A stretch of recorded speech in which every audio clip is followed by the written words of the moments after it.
Welcome to Bite at a Time Books, where we read you your favorite classics one bite at a time. My name is Bree Carlile, and I love to read, and wanted to share my passion with listeners like you. Be sure to follow the show on your favorite podcast platforms so you get all the new episodes. Or you can follow the show on YouTube, where we have playlists for all the stories. You can find us on all the social medias at Bite at a Time Books, or on our website, biteatatimebooks.com, where you can also sign up for our newsletter for more information on what we're reading and what's coming next for the podcasts. We're a part of the Bite at a Time Books Productions Network. If you'd also like to hear what inspired your favorite classic author to write their novels, and what was going on in the world at the time, check out the Bite at a Time Books Behind the Story podcast, Tuesdays, wherever you listen to podcasts. Today we'll be continuing The Memoirs of Sherlock Holmes by Arthur Conan Doyle. The Musgrave Ritual. Bite 1.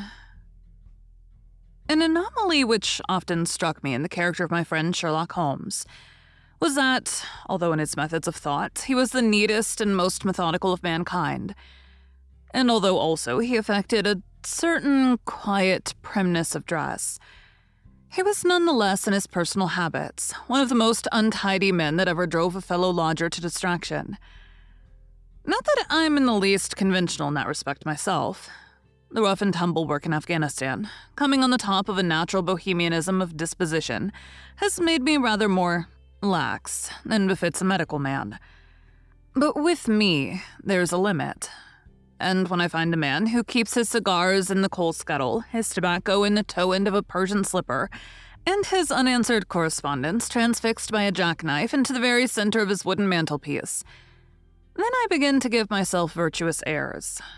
I have always held, too, that pistol practice should be distinctly an open-air pastime, and when Holmes, in one of his queer humors, would sit in an armchair with his hair trigger and 100 boxer cartridges, and proceed to adorn the opposite wall with a patriotic VR done in bullet pox, I felt strongly that neither the atmosphere nor the appearance of our room was improved by it. Our chambers were always full of chemicals and of criminal relics which had a way of wandering into unlikely positions, and of turning up in the butter dish, or in even less desirable places. But his papers were my great crux. He had a horror of destroying documents, especially those which were connected with his past cases. And yet it was only once in every year or two that he would muster energy to docket and arrange them. For as I've mentioned, somewhere in these incoherent memoirs, the outbursts of passionate energy when he performed the remarkable feats with which his name is associated were followed by reactions of lethargy, during which he would lie about with his violin and his books, hardly moving, save from the sofa to the table. Thus, month after month, his papers accumulated, until every corner of the room was stacked with bundles of manuscript, which were on no account to be burned, and which could not be put away save by their owner. One winter's night, as we sat together by the fire, I ventured to suggest to him that as he had finished pasting extracts into his commonplace book, he might employ the next 2 hours in making our room a little more habitable. He could not deny the justice of my request, so with a rather rueful face, he went off to his bedroom, from which he returned presently, pulling a large tin box behind him. This he placed in the middle of the floor, and squatting down upon a stool in front of it, he threw back the lid. I could see that it was already a third full of bundles of paper tied up with red tape into separate packages. "There are cases enough here, Watson," said he, looking at me with mischievous eyes. "I think that if you knew all that I had in this box, you would ask me to pull some out instead of putting others in." "These are the records of your early work, then?" I asked. "I've often wished that I had notes of those cases." "Yes, my boy. These were all done prematurely, before my biographer had come to glorify me." He lifted bundle after bundle in a tender, caressing sort of way. "They are not all successes, Watson," said he, "but there are some pretty little problems among them. Here's the record of the Tarleton murders, and the case of Vanbury, the wine merchant, and the adventure of the old Russian woman, and the singular affair of the aluminum crotch, as well as a full account of Ricoletti of the clubfoot, and his abominable wife. And here, now this really is something a little Recherche. He dived his arm down to the bottom of the chest and brought up a small wooden box with a sliding lid, such as children's toys are kept in.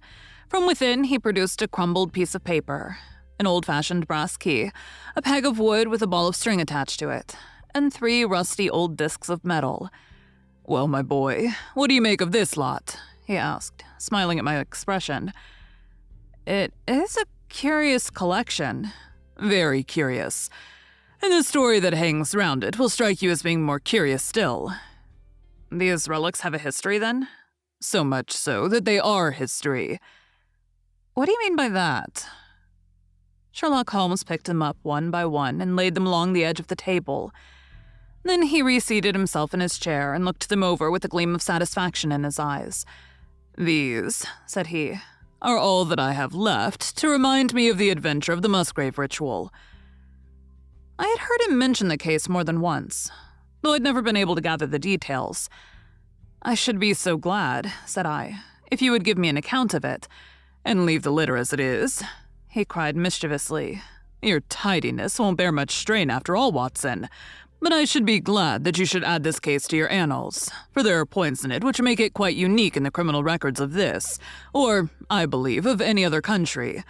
A collection of my trifling achievements would certainly be incomplete, which contained no account of this very singular business. You may remember how the affair of the Glorious Scot, and my conversation with the unhappy man whose fate I told you of, first turned my attention in the direction of the profession which has become my life's work.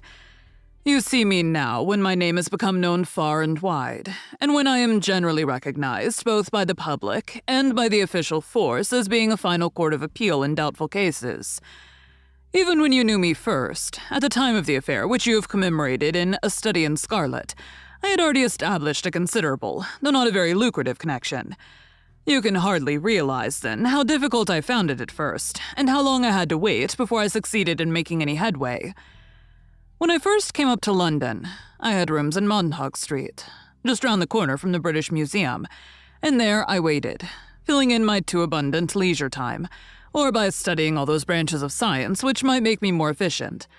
Now and again, cases came in my way, principally through the introduction of old-fellow students, for during my last years at the university, there was a good deal of talk there about myself and my methods.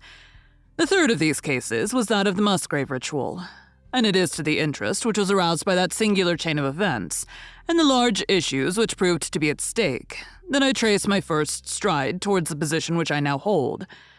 Reginald Musgrave had been in the same college as myself, and I had some slight acquaintance with him. He was not generally popular among the undergraduates, though it always seemed to me that what was set down as pride was really an attempt to cover extreme natural diffidence. In appearance, he was a man of exceedingly aristocratic type, thin, high-nosed, and large-eyed, with languid and yet courtly manners. He was indeed a scion of one of the very oldest families in the kingdom, though his branch was a cadet one which had separated from the northern Musgraves some time in the 16th century, and had established itself in western Sussex, where the manor house of Hurlstone is perhaps the oldest inhabited building in the county. Something of his birthplace seemed to cling to the man, and I never looked at his pale, keen face or the poise of his head without associating him with gray archways and mullioned windows and all the venerable wreckage of a feudal keep.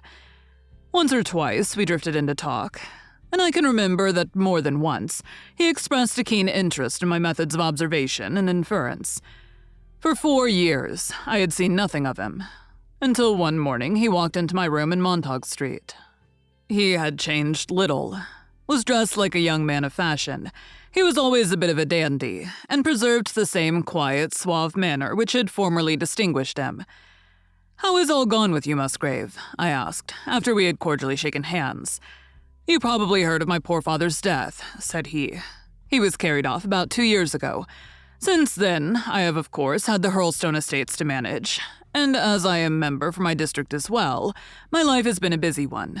But I understand, Holmes, that you're turning to practical ends those powers with which you used to amaze us." "Yes," said I. "I've taken to living by my wits." "I'm delighted to hear it, for your advice at present would be exceedingly valuable to me. We've had some very strange doings at Hurlstone, and the police have been able to throw no light upon the matter. It is really the most extraordinary and inexplicable business." You can imagine with what eagerness I listened to him, Watson, for the very chance for which I had been panting during all those months of inaction seemed to have come within my reach. In my inmost heart, I believed that I could succeed where others failed, and now I had the opportunity to test myself. "Pray, let me have the details," I cried. Reginald Musgrave sat down opposite to me and lit the cigarette which I had pushed towards him. "You must know," said he, "that though I am a bachelor, I have to keep up a considerable staff of servants at Hurlstone, for it is a rambling old place and takes a good deal of looking after. I preserve too, and in the pheasant months, I usually have a house party, so that it would not do to be short-handed. Altogether, there are 8 maids, the cook, the butler, 2 footmen, and a boy. The garden and the stables, of course, have a separate staff. Of these servants, the one who had been longest in our service was Brunton, the butler. He was a young schoolmaster out of place when he was first taken up by my father, but he was a man of great energy and character, and he soon became quite invaluable in the household. He was a well-grown, handsome man, with a splendid forehead, and though he's been with us for 20 years, he cannot be more than 40 now. With his personal advantages and his extraordinary gifts, for he can speak several languages and play nearly every musical instrument, it is wonderful that he should have been satisfied so long in such a position. But I suppose that he was comfortable and lacked energy to make any change. The butler of Hurlstone is always a thing that is remembered by all who visit us. But this paragon has one fault. He is a bit of a Don Juan, and you can imagine that for a man like him, it is not a very difficult part to play in a quiet country district.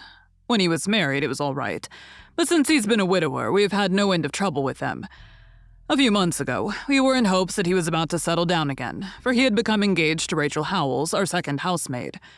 But he's thrown her over since then, and taken up with Janet Tregellis, the daughter of the head gamekeeper. Rachel, who's a very good girl but of an excitable Welsh temperament, had a sharp touch of brain fever and goes about the house now, or did until yesterday, like a black-eyed shadow of her former self. That was our first drama at Hurlstone. But a second one came to drive it from our minds, and it was prefaced by the disgrace and dismissal of Butler Brunton. This was how it came about. I have said that the man was intelligent, and this very intelligence has caused his ruin, for it seems to have led to an insatiable curiosity about things which did not in the least concern him. I had no idea of the lengths to which this would carry him, until the merest accident opened my eyes to it. I have said that the house is a rambling one. One day last week, on Thursday night to be more exact, I found that I could not sleep, having foolishly taken a cup of strong café noir after my dinner. After struggling against it until 2 a.m, I felt that it was quite hopeless, so I rose and lit the candle with the intention of continuing a novel which I was reading. The book, however, had been left in the billiard room, so I pulled on my dressing gown and started off to get it. In order to reach the billiard room, I had to descend a flight of stairs and then to cross the head of a passage which led to the library and the gun room. You can imagine my surprise when, as I looked down this corridor, I saw a glimmer of light coming from the open door of the library. I had myself extinguished the lamp and closed the door before coming to bed. Naturally, my first thought was of burglars. The corridors at Hurlstone have their walls largely decorated with trophies of old weapons. From one of these, I picked a battle-axe. And then leaving my candle behind me, I crept on tiptoe down the passage and peeped in at the open door. Brunton, the butler, was in the library. He was sitting, fully dressed, in an easy chair with a slip of paper which looked like a map upon his knee, and his forehead sunk forward upon his hand in deep thought. I stood dumb with astonishment, watching him from the darkness. A small taper on the edge of the table shed a feeble light which sufficed to show me that he was fully dressed. Suddenly, as I looked, he rose from his chair and, walking over to a bureau at the side, he unlocked it and drew out one of the drawers. From this he took a paper, and, returning to his seat, he flattened it out beside the taper on the edge of the table and began to study it with minute attention. My indignation at this calm examination of our family documents overcame me so far that I took a step forward, and Brunton, looking up, saw me standing in the doorway. He sprang to his feet, his face turned livid with fear, and he thrust into his breast the chart-like paper which he had been originally studying. Thank you for joining Bite at a Time Books today, while we read a bite of one of your favorite classics. Again, my name is Bree Carlile, and I hope you join us tomorrow for the next bite of the Memoirs of Sherlock Holmes. If you enjoyed our show, be sure to follow us so you get all the new episodes. We would also love for you to drop us a rating on your favorite podcast platform. You can catch us on all the social medias at Bite at a Time Books, or check out our website, biteatatimebooks.com, where you can sign up for our newsletter. Our show is part of the Bite at a Time Books Productions Network. If you would also like to hear about the authors who write the books we read on the show, check out the Bite at a Time Books Behind the Story podcast, wherever you listen to podcasts, or on biteatatimebooksbehindthestory.com.